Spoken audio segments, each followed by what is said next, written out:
आज हमारे पहली बार जब से इंडिपेंडेंस हुई है, मोदी सरकार के राज में दोनों जो हमारी सरहद है, चीन के साथ और पाकिस्तान के साथ, दोनों में प्रॉब्लम है।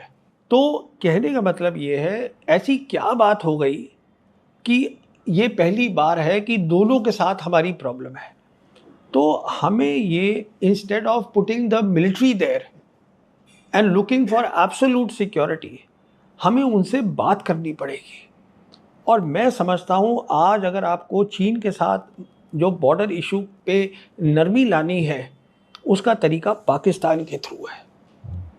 मैं ये इसलिए बोल रहा हूँ कि पाकिस्तान जो है आपसे बात करने को तैयार है, राज़ी है। तो कहने का मतलब ये है कि हमारी सरकार, मगर हम उन पे कैसे भरोसा रखें? हाँ, मैं वही पुलवामा में करते हैं, पहलगाम में होते रहता है। देखिए, वही मैं आपसे कह रहा हूँ ना कि देखिए, ऐसा है कि हम दोनों जो मुल्क हैं, वो कहते हैं, हम कहते हैं ये आतंकवाद यहाँ करते हैं, वो कहते हैं आप आतंकवाद वहाँ करते हो।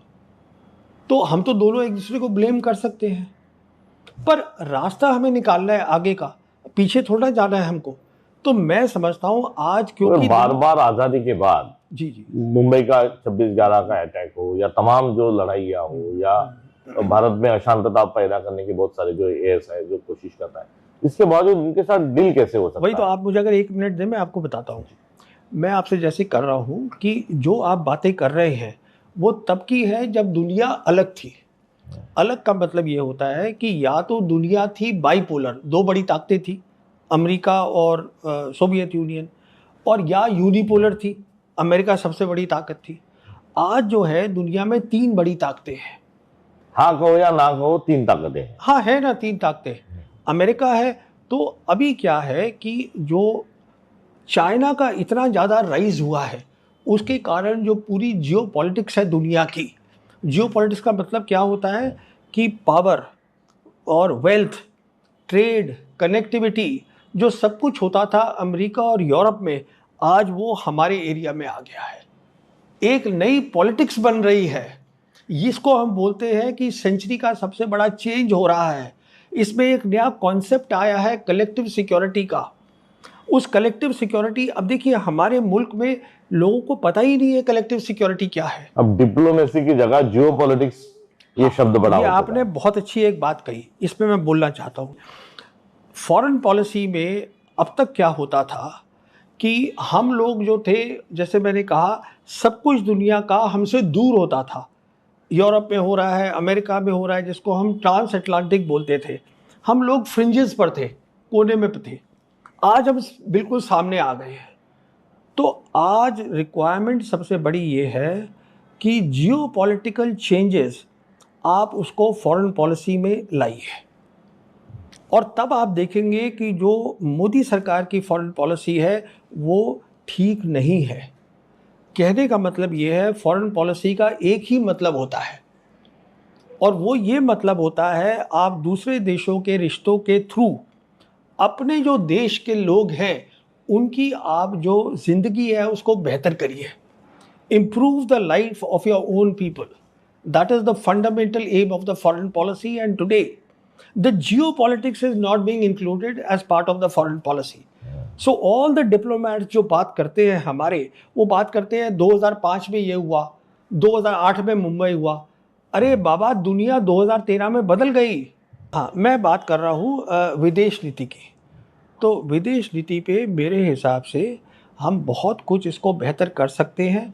हम इसलिए नहीं करना चाहते हैं क्योंकि आइडियोलॉजिकली सरकार पाकिस्तान के साथ बात नहीं करना चाहती। ये मेरा असेसमेंट है, ये मेरी सोच है। अगर हम वो करेंगे, पाकिस्तान आज बात करने को तैयार है, और म्यूचुअल ट्रस्ट बनने में वक्त लगता है, पर ये कहना कि हम बात ही नहीं करेंगे तो उससे तो कुछ होगा नहीं। अभी ये जो ईरान और अमेरिका की जो वॉर चल रही है, इसका क्या असर भारत पे होगा, और ये लड़ाई की राजनीति क्या है? कि असर तो होगा ही होगा, असर तो हो ही रहा है।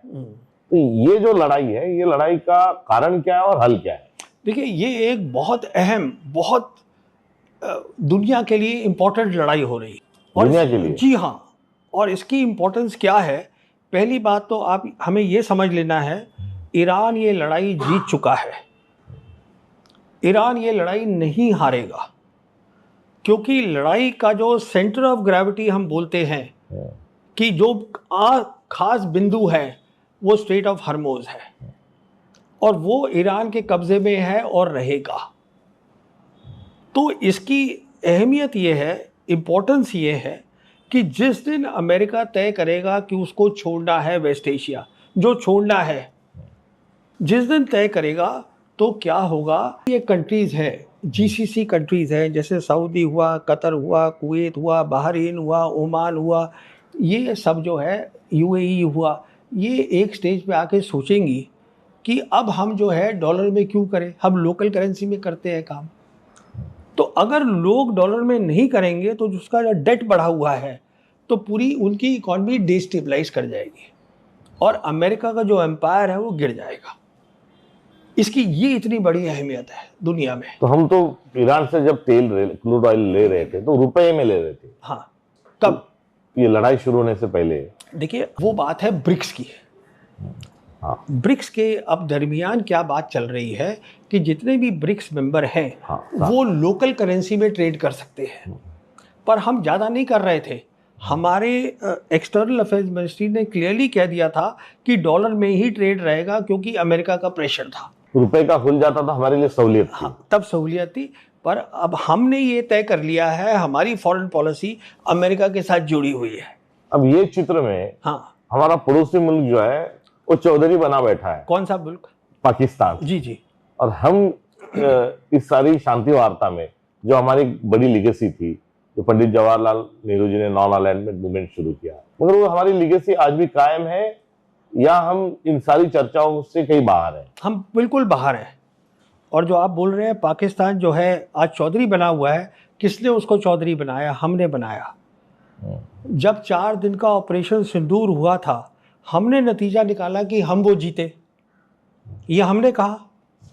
अमेरिका की यूएस कांग्रेस रिपोर्ट है नवंबर 2025 की, आप देख लीजिए।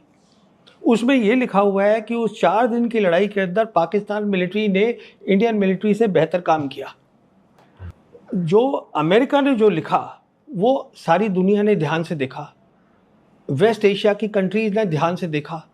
उसी का कारण था कि जो सऊदी अरेबिया, जिसके रिश्ते अच्छे थे पाकिस्तान के साथ, पाकिस्तान सऊदी अरेबिया के साथ मिलिट्री जो उनका रिश्ता था वो 1970 से चल रहा है, पर पहली बार उन्होंने सितंबर 2025 में एक फॉर्मल डिफेंस एग्रीमेंट कर लिया उनके साथ।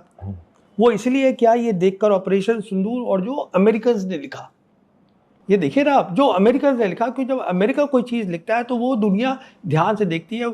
हम देखते हैं जो हमारी सरकार बताती है, तो उसके कारण जो था उनको वहाँ रास्ता खुल गया। उसके बाद क्या हुआ कि ये लड़ाई शुरू हो गई वेस्ट एशिया की।